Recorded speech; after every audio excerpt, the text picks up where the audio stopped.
Nós convidamos o Arthur Valadares, ele é de Patrocínio, e o tema vai ser a vida no mundo espiritual. Arthur, seja bem-vindo.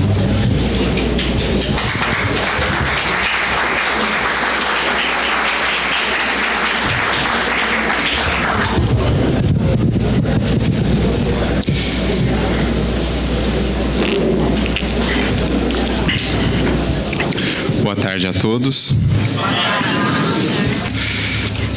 Que a paz de Jesus, nosso divino mestre e amigo, abençoe e acolha a todos nós.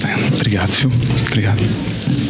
Que tenhamos todos uma tarde de ótimas reflexões, que o nosso coração, nesse clima de fraternidade, de paz, possa realmente se abrir para receber as sementes, novas ideias, propostas de regeneração, a inspiração dos nossos benfeitores. Que o nosso coração, portanto, nesse clima de fraternidade, de paz, de amorosidade, possa estar aberto para receber todos esses recursos que nos chegam do alto, para que assim, fortalecidos, que assim, inspirados e conectados, possamos realmente estar mais preparados para o trabalho que nos compete lá fora, na vida, no mundo, diante dos desafios. É para mim uma imensa alegria estar aqui com vocês, mais uma vez no MESESG, rogando ao bom mestre que possa, portanto, nos inspirar a todos. O benfeitor Emmanuel, no prefácio da obra No Mundo Maior, nos convida a uma reflexão das mais interessantes. O título desse prefácio, aliás, abrindo aqui um parêntese, os prefácios de Emmanuel às obras de André Luiz são geralmente dos mais ricos, são geralmente portadores de reflexões muito proveitosas que nos auxiliam já de pronto a entender toda a dimensão e a proposta da obra que André Luiz vai trazer em cada ocasião. Por isso, essa abertura de Emmanuel é já uma preparação para que a gente possa alcançar toda a dimensão do que André Luiz tem a nos dizer. Mas esse prefácio intitulado Na Jornada Evolutiva traz a cada um de nós reflexões muito importantes. Porque Emmanuel diz: todos os dias, dos mais diversos recantos da Terra, partem viajores humanos em busca do país da morte. Aos milhares. Segundo alguns dados, algumas contas que a gente pôde ver, uns estimam em torno de 150 mil, outros 200 mil, outros algum pouco mais. Mas, enfim, milhares, dezenas e dezenas de milhares de viajores humanos, todos os dias, demandam o país da morte. Oriundos das mais diversas regiões, das mais diversas condições, culturais, religiosas, enfim, com as mais diferentes bases, perspectivas quanto à vida, quanto a si mesmos e quanto ao universo. Desde a tribo mais isolada, à cidade mais populosa do mundo, desde os centros de cultura às vilas mais singelas, corações, diariamente, estão demandando o mundo espiritual. Raros, no entanto, diz Emmanuel, viveram realmente nos montes superiores da consciência edificada. Raros foram aqueles que conseguiram fugir, digamos assim, ao comum, ao mais geral da humanidade e ascenderam aos montes da exemplificação efetiva, da fidelidade diante da lei divina, da consciência realmente iluminada e da vivência do bem e do amor. A grande maioria de nós vive ainda oscilando entre momentos em que conseguimos subir um pouco, nos pequenos montículos de uma consciência um pouco mais elevada, de momentos de mais consciência, testemunha, exemplificação, Mas a grande maioria de nós ainda vive, geralmente, nos vales das paixões, das revoltas, da rebeldia perante a lei divina, da inconsciência quanto às nossas potências, à nossa destinação, da ignorância de um modo geral. Oscilamos, mas numa medida geral, a grande maioria das consciências, dirá Emmanuel, representa aquelas condições das consciências ainda em busca ou ainda não despertas para as finalidades últimas da vida. E naturalmente que cada uma vai ter as suas perspectivas quanto àquilo que lhes espera nesse país da morte, nesse destino que é comum a todos nós. O destino, não a condição nesse destino. Todos um dia para lá iremos, todos um dia faremos essa grande jornada. Mas cada um consegue entrever, cada um cultiva determinadas perspectivas sobre aquilo que lá vai encontrar. Existirão muitos, como nos afirma Emmanuel nesse prefácio, que cultivam certas perspectivas, certas visões de favoritismo religioso, que aguardam para si um céu, que aguardam para si bem-aventuranças, que não fizeram assim por merecer, que efetivamente não edificaram ainda em si mesmos. Condenam muitas vezes os outros, naqueles nos quais se fixam nas suas imperfeições e limitações, condenam esses outros, muitas vezes, a condenações inapeláveis, a sofrimentos inextinguíveis, mas para si elegem a condição dos eleitos que serão acolhidos num céu de delícias que efetivamente ainda não puderam construir e experimentar. Existirão outros tantos que, embora informados às vezes com relação às realidades espirituais da vida, a elas não deram tanto interesse durante sua vida. Estiveram mais fixados nos interesses materiais e pouco ou quase nada efetivamente pensaram no mundo espiritual, naquilo que lhes aguarda. Portanto, no momento da partida ou nas vésperas, a dúvida, a angústia, o temor.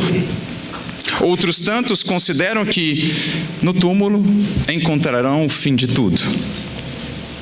O fim das relações, o fim da consciência, o fim de suas memórias, o fim dos seus afetos, em cruzando os pórticos do túmulo, para eles, o nada. A negação, o fim, a noite escura, densa e silenciosa. Será que conseguimos mensurar quantas não são as diferentes condições dos seres que todos os dias aportam nesse mundo espiritual? Seres com as mais diversas bagagens, com as mais diversas culturas, com as mais diversas perspectivas. E é nesse contexto, portanto, que Emmanuel nos traz a grande pergunta. Ele diz: onde albergar a estranha e infinita caravana? Como designar a mesma estação de destino a viajantes de cultura, posição, bagagem tão diversas?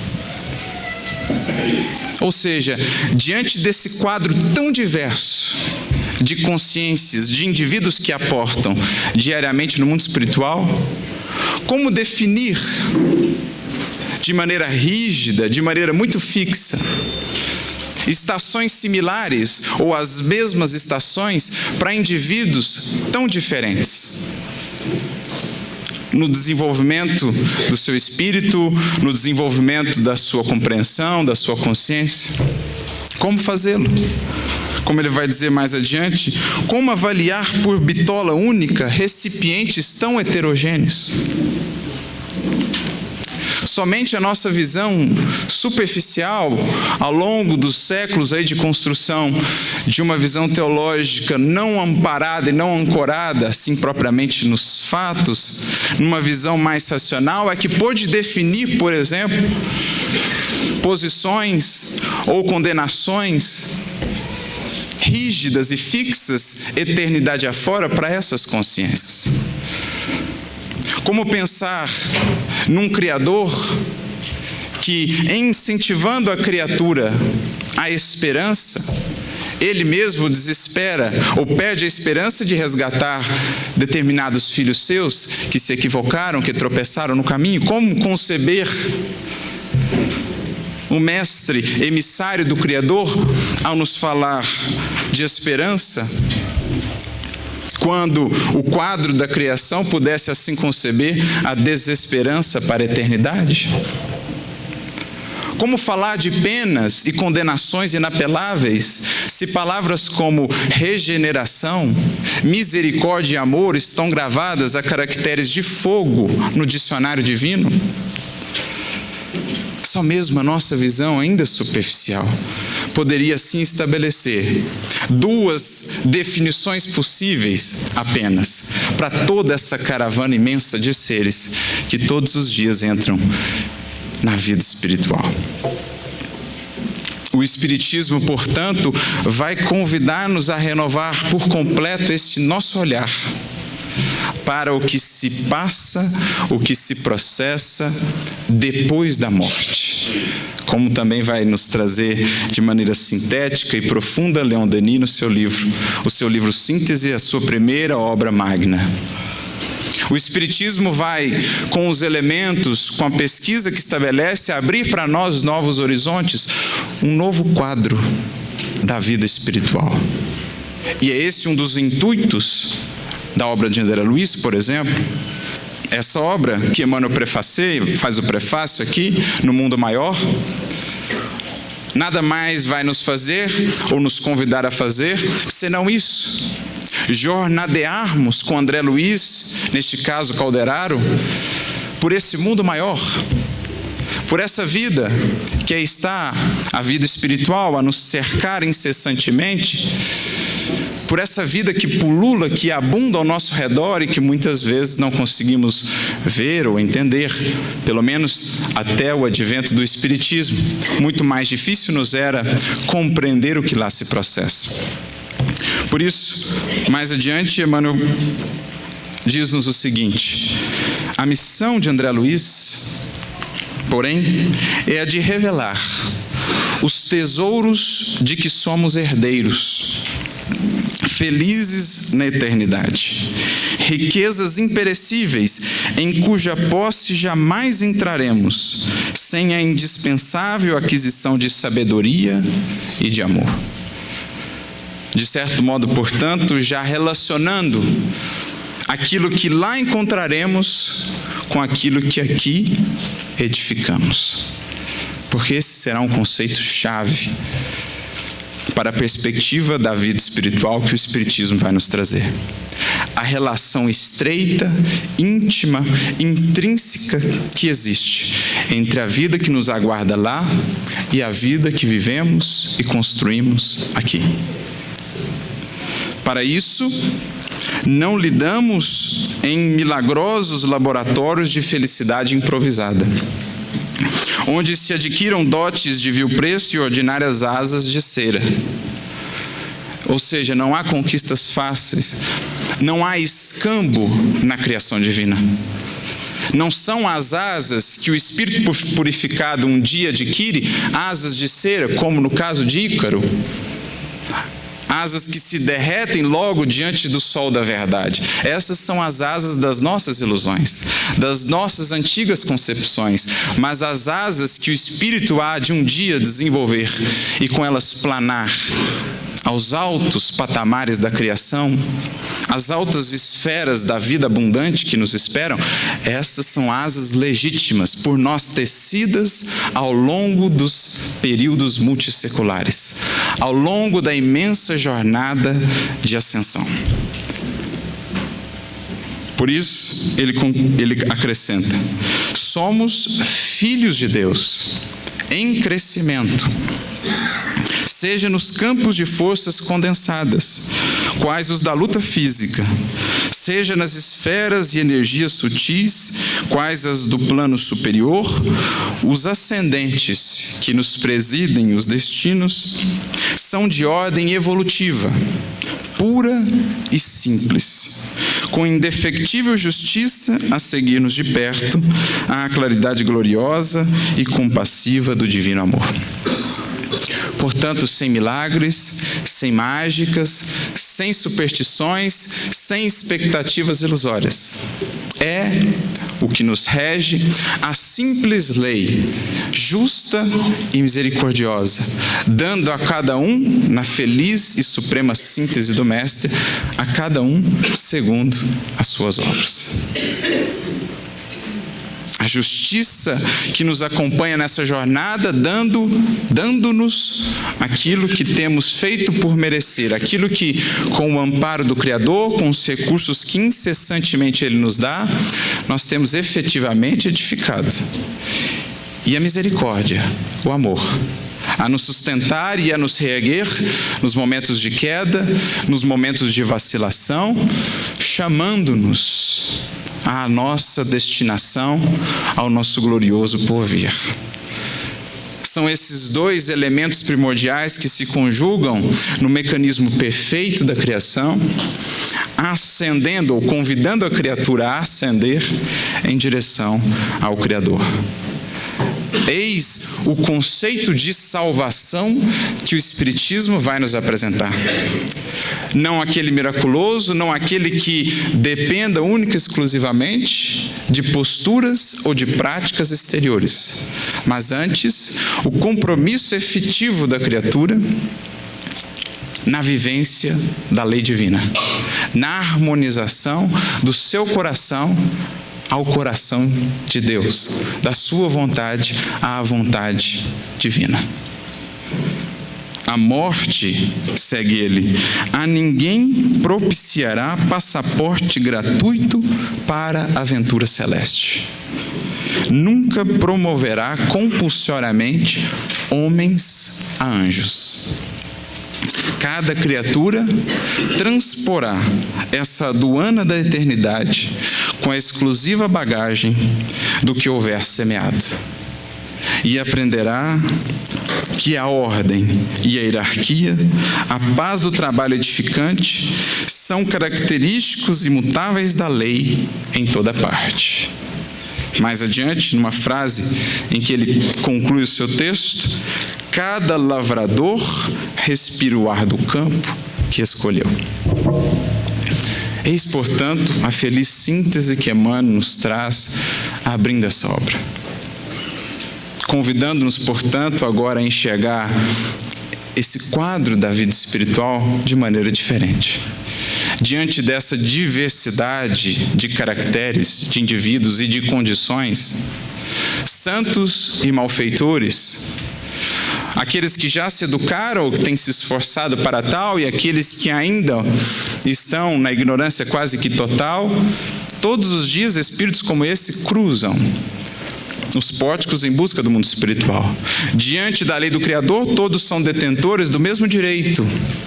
Todos são amados pelo Criador da mesma maneira, mas a lei, justa e sábia, faz as devidas distinções entre aquele que já caminhou na virtude e aquele que tem ainda muito por caminhar, entre aquele que já caminhou na sabedoria e aquele que tem muito ainda por conquistar.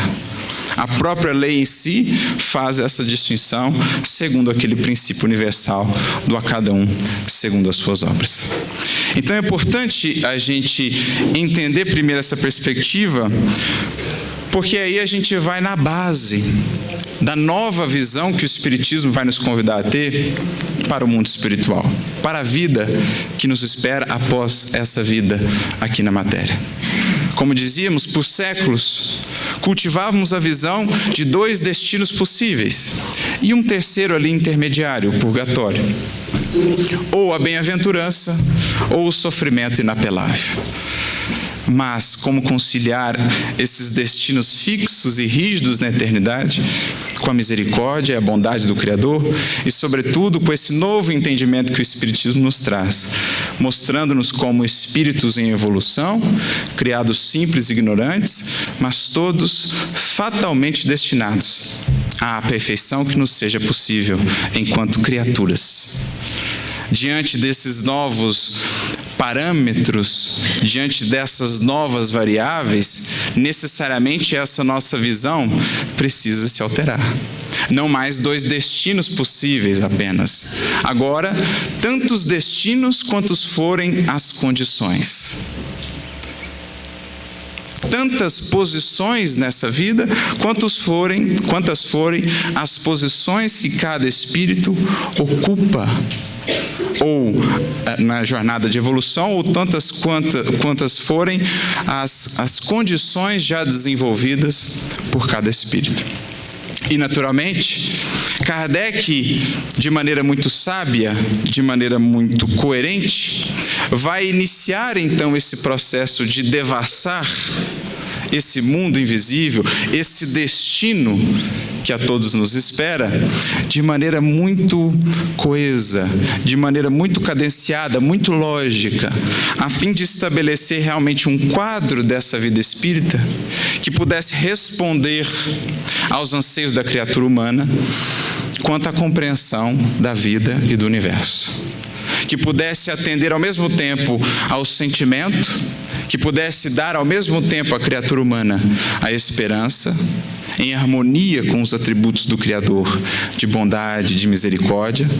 Portanto, um quadro da vida espírita que atenda, sim, ao sentimento, que fale à criatura humana da possibilidade de regeneração, que fale à criatura humana da eterna possibilidade de recomeçar e reconstruir, que apague de uma vez por todas da concepção humana essa visão de penas inescapáveis.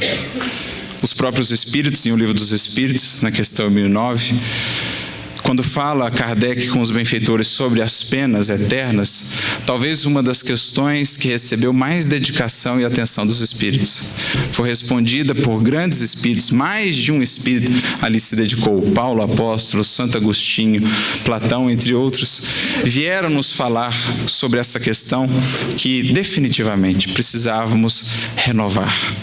Então, atende ao mesmo tempo ao sentimento, esse quadro que Kardec, em auxílio ou em conjuntura, em conjunção com os espíritos, vai nos trazer, mas atende também à razão. Atende também esse anseio da criatura humana por compreender as coisas, por apoiar-se numa fé que compreende, que raciocina, e por isso sólida, por isso segura. Ao anseio da criatura humana por, enfim, superar o tempo daquela fé cega, daquela fé impositiva. Então, esse novo quadro de Kardec vai atender, ao mesmo tempo, esses 2 anseios da criatura humana. E é nesse sentido que é um artigo muito interessante dele, na Revista Espírita de abril de 1859, justamente intitulado Quadro da Vida Espírita. Como foi que Kardec e a doutrina espírita foram construindo esse quadro, de maneira que ele se nos apresentasse assim, com tanta clareza, que ele pudesse ter realmente essa base sólida, de modo a impactar na vida da criatura, aqui e agora, de modo que ela pudesse realmente ver aquilo que lhe espera, para melhor conduzir-se aqui, para melhor preparar-se aqui para aquilo que lá espera, para que ela pudesse realmente aproveitar o presente na construção do futuro, da vida futura. Por isso, em determinado momento desse artigo, Kardec vai dizer: em suma, o que se faz e o que se vê nesse mundo que nos espera a todos? Esse era um questionamento que ele próprio tinha. Da posição de cético que adotava no início, aos poucos vencendo os véus, aos poucos devassando esse novo mundo, não só o mundo espiritual, mas um novo mundo de ideias que se lhe abria, ele também trazia no seu coração essa pergunta. E como era característica sua, precisava de respostas claras, coerentes. Precisava de algo que fosse sólido, para que pudesse realmente pacificar o seu coração e utilizar essa concepção na construção desse edifício da doutrina. Então ele prossegue: disse que ninguém voltou até agora para nos dar informações. Eis aí um erro, e a missão do Espiritismo é precisamente esclarecer-nos sobre esse futuro. Ainda hoje, quantas vezes não se ouve: ninguém voltou para nos dizer como lá é, como as coisas lá funcionam. Quantos corações com os quais vamos cruzando o caminho, cruzando os nossos passos, assim não procedem.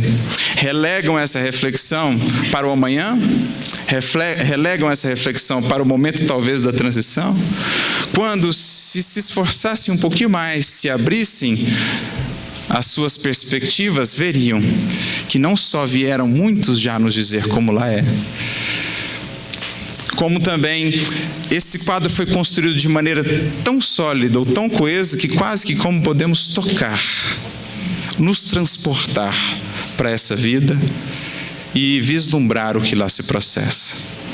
Então Kardec aqui frisa que um dos papéis do Espiritismo, uma de suas missões principais, na renovação de antigas concepções religiosas do mundo, especialmente no âmbito do cristianismo, é renovar para nós essa ideia de que não é possível penetrarmos nos véus da morte, dessa antiga esfinge que muitas vezes traz à criatura humana angústia e temor. É precisamente uma das missões do Espiritismo esclarecer-nos sobre esse futuro, fazendo-nos, até certo ponto, tocá-lo e vê-lo. Não mais pelo raciocínio, mas pelos fatos. Graças às comunicações espíritas, isso já não é uma presunção, uma probabilidade sobre a qual cada um imagina à vontade, os poetas embelezam com as suas ficções ou semeiam de imagens alegóricas e enganadoras. É a própria realidade que nos aparece, pois são os próprios seres do além-túmulo que nos vêm descrever a sua situação e dizer-nos o que fazem, permitindo-nos, por assim dizer, assistir a todas as peripécias de sua nova vida. Então aqui está uma guinada fundamental que o Espiritismo dá nesse estudo da vida após a morte, daquilo que nos espera. Porque até então, esse estudo estava muito mais baseado na elucubração deste ou daquele pensador, deste ou daquele teólogo, que sentado em seu gabinete, em seus momentos de reflexão, então concebia como talvez poderia ser esse mundo que nos espera. O céu é assim formado por 7 esferas, por 7 níveis. O inferno é assim formado por essa composição, por essa configuração. Mas de onde nasciam, geralmente, essas concepções? Senão de sua imaginação. Não estavam ancoradas em fatos. Não possuíam base segura e por isso muitas vezes não encontravam nas consciências ou não se fixavam nas consciências com aquela firmeza de uma fé que raciocinou, de uma fé que compreendeu, de uma fé que se apoiou também nos fatos, naquilo que a vida, naquilo que o universo nos traz, para fazermos a leitura da criação e das suas leis. Alguns outros pensadores, filósofos ou poetas, como ele aqui diz, chegaram inclusive a ter experiências mediúnicas, experiências desse mundo espiritual. Grandes místicos, grandes espiritualistas que lá foram, que visitaram o mundo espiritual, mas que se apoiaram tão só exclusivamente nas suas perspectivas. Perspectivas individuais necessariamente moldadas pelas suas concepções religiosas, pelas suas maneiras de enxergar o mundo, pelos seus preconceitos, pelos limites da sua compreensão. Então, em todos os tempos, tivemos esses poetas espiritualistas que até visitaram o mundo espiritual e de lá trouxeram seus informes. Apresentaram-nos quadros, como Dante, por exemplo, alguns místicos, santos, Mas quando vamos ler os seus relatos, vemos que muitas vezes há ali uma lente. Enxergam o mundo espiritual e a realidade espiritual a partir da lente de concepções, de preconcepções que já possuíam. E, portanto, filtram a realidade pelo filtro pessoal. Qual é a grande sacada, portanto, de Kardec, naturalmente inspirado pelos Espíritos?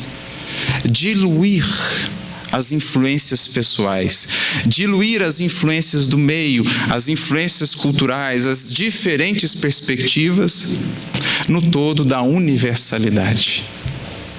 Buscando várias fontes e vários mananciais, Kardec necessariamente filtrava influências e perspectivas pessoais, para daí extrair a síntese.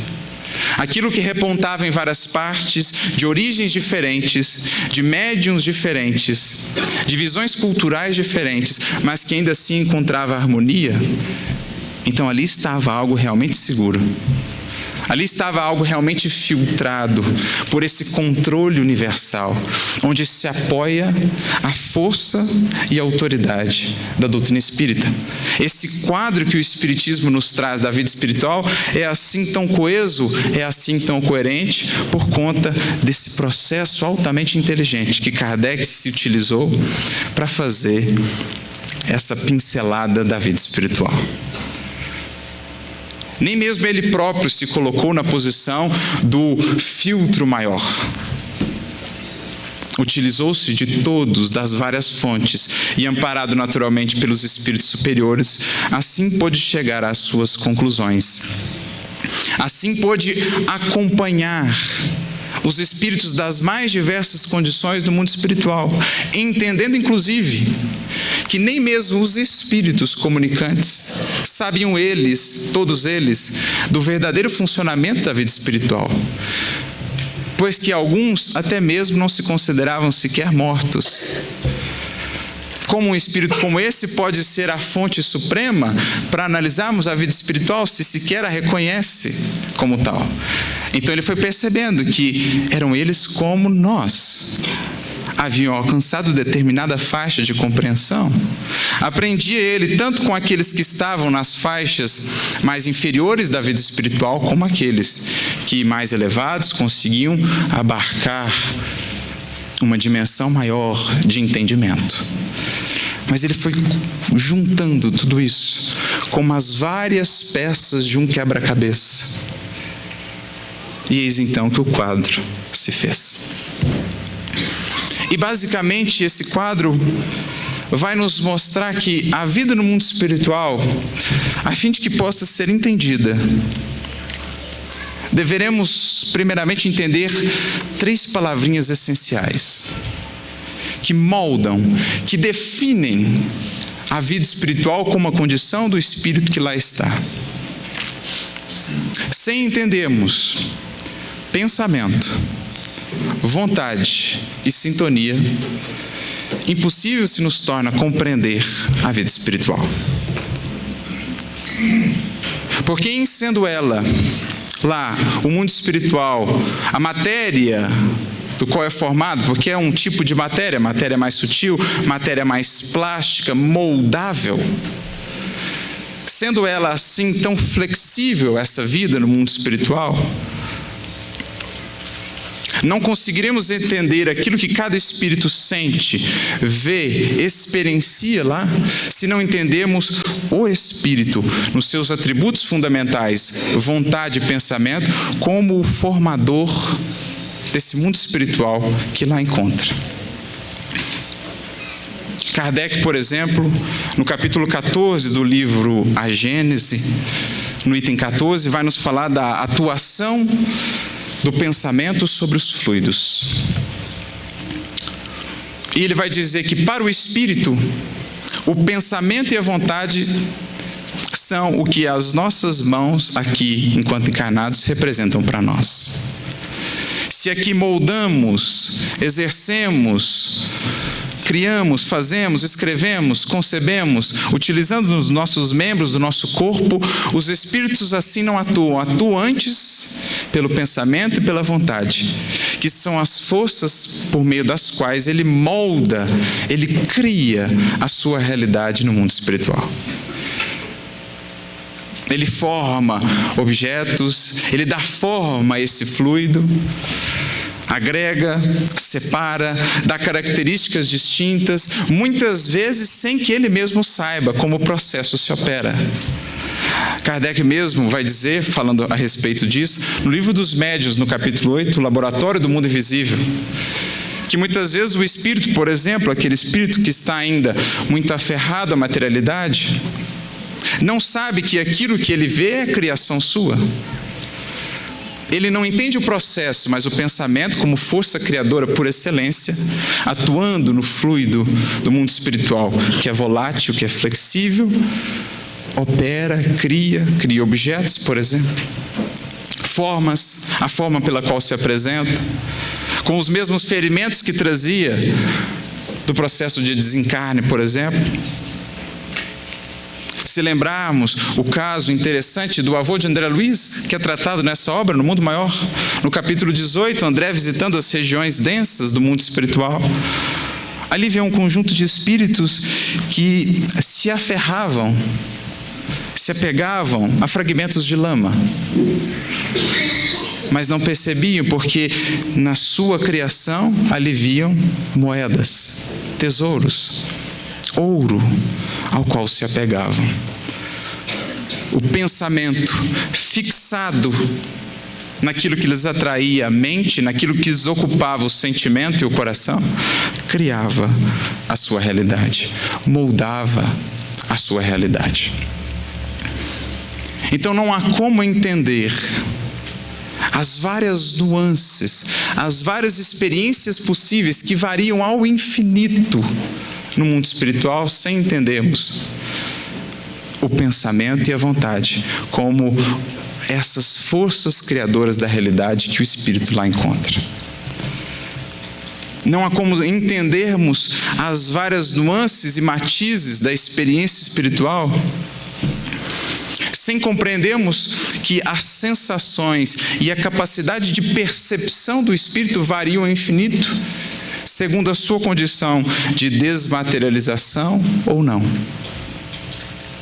Cada espírito na vida de além-túmulo vai enxergar a realidade segundo a luz que já pôde acender por dentro. Quanto maior a luz da consciência, quanto maior a luz da sabedoria, do amor e da virtude, mais se amplia o seu raio de compreensão da vida no mundo espiritual, como também a sua acuidade, as suas possibilidades de percepção. Como Emmanuel vai dizer, uma mensagem muito interessante que está no livro Roteiro, capítulo 29, intitulada Além Túmulo, ou Além da Morte, cada inteligência no mundo espiritual só vai alcançar a periferia dos círculos de valores e imagens dos quais se tornou o foco ou o centro gerador. Ninguém vive numa situação em que ainda não concebe. Diante das nossas capacidades de autoprojeção, ali, dentro dessas capacidades, erguem-se os nossos limites de experiência no mundo espiritual. Em suma, ele vai dizer, cada ser atinge a vida até onde a onda do seu pensamento possa alcançar. Olha que definição linda. Imaginemos só uma vela. Uma vela, com seu pequenino lume, vai dar-nos ou trazer-nos um determinado raio, uma determinada esfera de visão.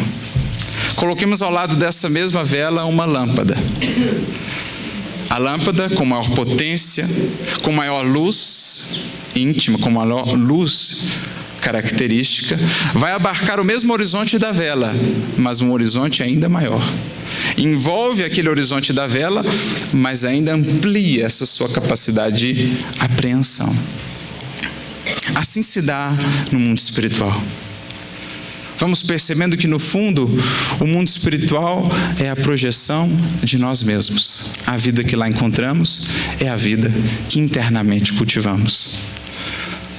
Lá, como talvez aqui na matéria não se dê de maneira tão ostensiva, lá nós entendemos mais profundamente aquela lição de Jesus que nos diz: com a medida com que a gente mede, seremos medidos.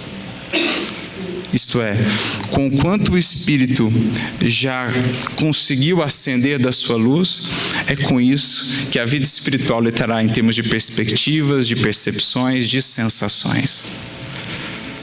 A penetração do Espírito na vida espiritual, enxergando a realidade que lá está, as coisas como lá são, ela é diretamente proporcional à luz da consciência que já conseguiu acender.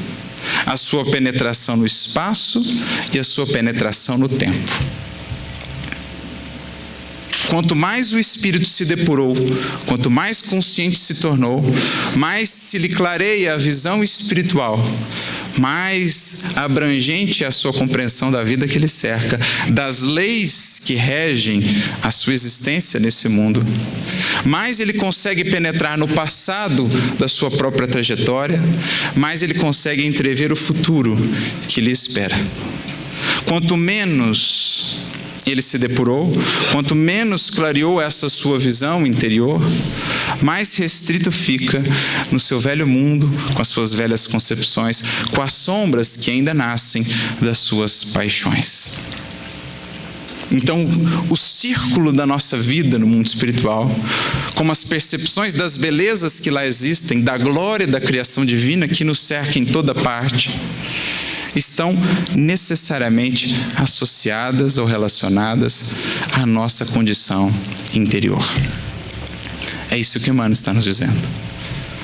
Um mesmo espírito, ou dois espíritos, numa mesma posição no mundo espiritual, terão percepções as mais distintas, segundo a condição espiritual que possuem. Assim era o que André Luiz conseguia ver e o que o seu benfeitor Calderaro conseguia ver. Assim era o que um Gregório conseguia ver, o que um André Luiz conseguia ver e o que o benfeitor de André Luiz conseguia ver, no mesmo local. Por quê? A projeção íntima da luz, já acesa ou não, da consciência. E, naturalmente, a sintonia que isso estabelece entre os espíritos que lá vivem. Como aprendemos lá nas questões 278, 279 do Livro dos Espíritos, os espíritos lá se ajuntam por meio de afinidades e vivem nas esferas que lhes são condizentes. Cada agrupamento ali vinculado pelo tipo de pensamentos, pelo tipo de sentimentos, de valores que cultiva, habitam uma determinada esfera, se associam mentalmente. Em tudo, na criação divina, nos associamos por afinidade. Como está lá no livro Pensamento e Vida, capítulo 8. Aos espíritos que vão ascendendo os graus, iluminando-se a si mesmos, ganhando consciência, conseguem eles ter mais liberdade, mais autonomia, para acessar tanto esferas superiores, como as esferas onde ali ainda vão auxiliar aqueles espíritos que não conseguem subir. A esses outros, no entanto, aos espíritos que ainda se prendem às manifestações mais inferiores da vida, por meio das paixões e dos vícios, a esses ainda não é acessível, ainda não está aberta a possibilidade de acessarem as esferas superiores. Por quê? Por simples sintonia e associação. São amparados pelos que já subiram, mas não podem de um salto subir. Precisam construir internamente essa capacidade de vislumbrar novas esferas de vida, de expressão e de realização. As suas sensações precisam se depurar a partir da sua própria depuração. É o grande ensaio teórico que Kardec faz na questão 257 do Livro dos Espíritos, quando fala das sensações dos espíritos, como elas variam ao infinito, segundo o nível de materialização ou desmaterialização. Então, em síntese, o que estamos percebendo? Como é esse quadro que o Espiritismo vai nos apresentar da vida espiritual? Cada espírito lá encontrará o que internamente edificou. O mundo espiritual é, na verdade, um grande espelho em que se projetará a nossa vida íntima, em que seremos ali levados a estar nas esferas e a perceber as dimensões que condizem com o nosso estado interior.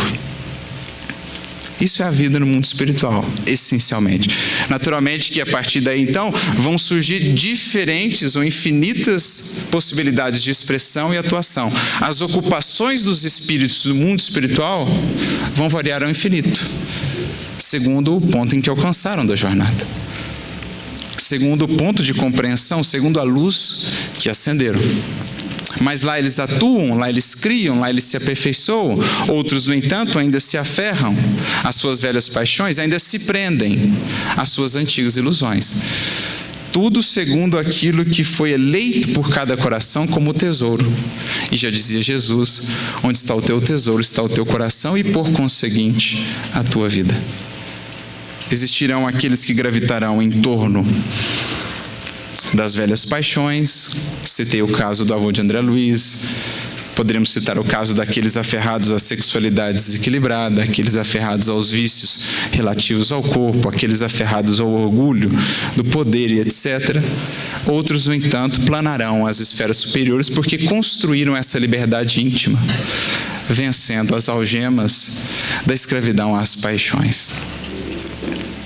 Por isso, Emmanuel tem uma outra mensagem também muito interessante, que já nos convida, de certo modo, a pensar essa vida que nos espera, na vida que agora construímos, para realmente nos prepararmos para o dia que para lá fomos voltar.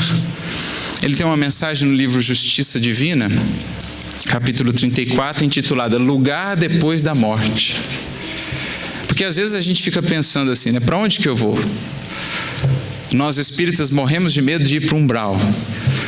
Mas a gente não percebe que a desencarnação apenas revela de maneira mais clara onde nós já estávamos. Ninguém vai para o umbral. Se ao desencarnarmos lá nos encontrarmos, é porque já estávamos. Por aquilo que cultivávamos aqui.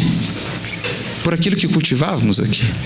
Então, nessa mensagem, ele traz alguns exemplos interessantes, algumas analogias. Ele diz assim: a serpente, quando retida para observações, depois que ela é liberada, para onde ela vai? Diz ele, em busca do seu covil. O corvo, da mesma maneira, depois de liberado, o que ele busca? A carniça, a carcaça. E a abelha? Depois de retida para as atividades da apicultura, para onde ela se destina? Novamente para a colmeia do trabalho. Vai em busca dos pólens, das flores. E a andorinha, depois de retida para observação, quando solta, aonde se destina? À primavera, às alturas. Então veja só, o que cada ser busca? E então ele conclui essa mensagem dizendo assim: se queres realmente saber quem és, observa o que pensas quando estás sem ninguém. E se queres realmente saber o lugar que te espera depois da morte, examina o que fazes contigo nas horas livres.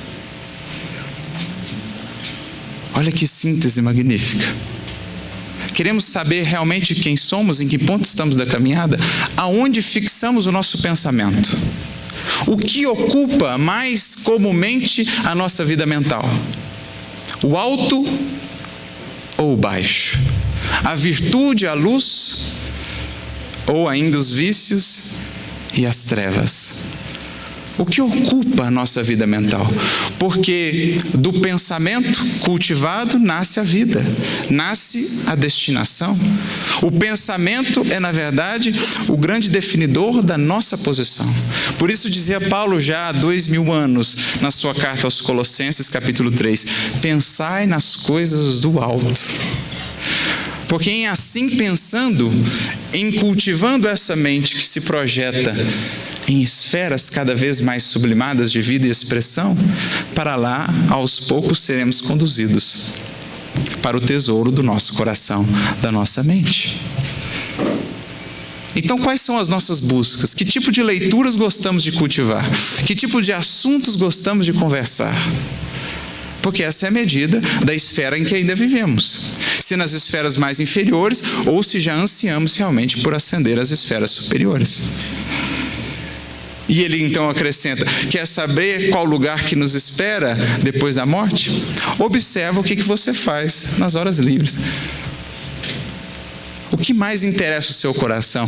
O que é aquilo que você tem buscado realmente realizar? Apenas matar o tempo? Ou utilizar-se do tempo para enriquecer a mente, clarear o olhar, servir e enriquecer o nosso coração de amor, ampliar a nossa capacidade de doar, de perdoar? O que temos feito do tempo? O que temos feito da vida aqui? Porque essa é a definitora da vida do lado de lá. Não é preciso esperar a desencarnação, não é preciso ausentarmos-nos da terra para saber onde viveremos, onde estaremos. Uma outra mensagem muito interessante que ele traz no livro Abrigo, capítulo 14, intitulado Esferas, em que ele diz mais ou menos isso. Não é preciso que nos ausentemos da terra para perceber as múltiplas moradias que existem. Essas diversas moradias já começam aqui, na terra mesmo, porque cada mente vive numa esfera. Na esfera dos valores, dos ideais, dos sentimentos aos quais se ajusta. A nossa casa planetária, o planeta, é formado por milhões de círculos espirituais. No mesmo ambiente, no mesmo lugar, espíritos vivem em diferentes esferas, no mesmo lar, no mesmo centro. Cada um vive na esfera ao qual ajustou a sua mente. Os valores que busca, os sentimentos que cultiva. São eles que definem onde de fato nós vivemos. Daí a importância de pensarmos desde já qual esfera em que temos vivido, porque será essa que vamos encontrar na grande transição. Aos que anseiam a ascensão, aos que se esforçam por desde já construir essas asas na aquisição do amor e da sabedoria, quando libertos do corpo físico, como andorinha, alçarão voo a planos e a patamares superiores da vida. Aos que se prendem à matéria, às paixões que nos escravizam, em libertos do corpo físico, vamos para o mesmo covil de sombras que cultivamos ao longo da vida. Onde projetamos o pensamento e a nossa mente, aí está a nossa vida. E é isso que Jesus queria dizer quando, no Evangelho de João, naquele diálogo da última ceia com seus discípulos, os que ali estavam e todos nós, os discípulos da posteridade, ele diz: há muitas moradas na casa do meu Pai. Claro que uma das perspectivas é pensarmos nos muitos, infinitos planetas, constelações e sóis que se movem na imensidade infinita. Mas somos convidados também a pensar que nessa morada, a Terra, nela própria existem infinitas moradas, segundo o patamar de vida mental que a criatura elegeu para si mesma. E por isso Jesus também diz que veio nos preparar um lugar, que mais tarde voltaria para um dia nos levar aonde Ele está. Em outras palavras, Jesus, com o seu Evangelho, veio nos ensinar a galgar esses degraus, a buscar essas esferas de vida abundante que nos esperam a partir das suas lições, a partir daquilo que Ele nos deixou. Deixou-nos o material para essa construção, mas cabe a cada um de nós aproveitar, sobretudo agora que o Espiritismo assim nos esclarece, para que possamos realmente chegar a essas culminâncias. Vejo particularmente nessa promessa de Jesus de um dia voltar para nos pegar e nos levar aonde Ele está, vejo ali particularmente uma promessa também do Consolador, que viria melhor nos explicar essa vida, o que nos espera, mas também nos incentivar a relembrar dos seus ensinos, resgatar a sua mensagem, para que, ancorados e amparados nela, pudéssemos galgar os degraus da vida, que se manifesta em múltiplas expressões. Jesus veio nos infundir nova vida àqueles que o quiserem acolher, àqueles que, à luz dos seus ensinamentos, quiserem se transformar. Mesmo vivendo aqui na matéria, já estarão por antecipação, passando a vibrar em climas mais amenos, em condições mais serenas de vida, porque já projetados em pensamento a esferas superiores. E naturalmente, quanto mais clara se faça essa nossa ideia do que lá nos espera, mais força transformadora essa visão trará para a nossa vida. É o que Kardec, num outro artigo muito interessante, agora no livro Obras Póstumas, lá na primeira parte, capítulo 17, intitulado A Vida Futura, Kardec vai comentar, falando dessa imagem cada vez mais precisa desse mundo, dessa vida que nos espera, na imensa força moralizadora que essa visão tem, porque transforma a nossa vida aqui, transformando por conseguinte a vida que nos espera lá. Ele fala disso também no capítulo 2 do Evangelho segundo o Espiritismo, no item 5, ponto de vista. Mas em determinado momento, falando então dessa vida futura e do quadro que dela temos, Kardec diz assim: quando esta não mais se achar perdida nas nebulosidades da abstração e for uma atualidade palpável, complemento necessário da vida presente, uma das fases da vida geral, como os dias são fases da vida corporal, então ela terá essa força realmente transformadora. Quando o homem vir o presente, reagir sobre o futuro pela força das coisas, e sobretudo quando compreender a reação do futuro sobre o presente, olha que interessante, o presente como construtor do futuro, mas também a reação do futuro no presente, a partir dos novos valores que passamos a ter quando entendemos o futuro que nos espera.